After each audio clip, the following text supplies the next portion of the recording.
সেই ব্যক্তি হলো সর্বোত্তম, যে ব্যক্তি নিজে কোরআন শিক্ষা অর্জন করে এবং অপরকে শিক্ষা দেয়। পৃথিবীতে যে যতই বড় লোক হোক না কেন, সে প্রধানমন্ত্রী হোক, মুখ্যমন্ত্রী হোক, বা সাধারণ মন্ত্রী হোক, এমএলএ হোক, মেম্বার হোক, অথবা বড় ধনী হোক, পৃথিবীতে যে শ্রেণীর মানুষ থাক না কেন, এদের আল্লাহ সুবহানাহু ওয়া তাআলার কাছে কোনো মর্যাদা বা সম্মান নেই।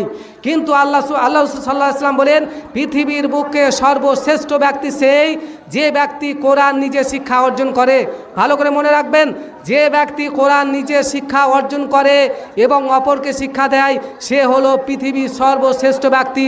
এই কোরআন মাজিদকে যারা আন্তরিকতার সাথে, ভালোবেসে, মহব্বতের সাথে যারা পরলৌকিক জগৎকে সুখী করতে চায়, যারা জান্নাত পেতে চায়, যারা জাহান্নামের অগ্নি থেকে যারা বাঁচতে চায়, যারা কবরে আযাব থেকে বাঁচতে চায়, সেই লক্ষ্যে যারা কোরআন শিক্ষা করে, এরা হলো পৃথিবীর সর্বশ্রেষ্ঠ ব্যক্তি, সে নারী হোক অথবা পুরুষ হোক। আলহামদুলিল্লাহ।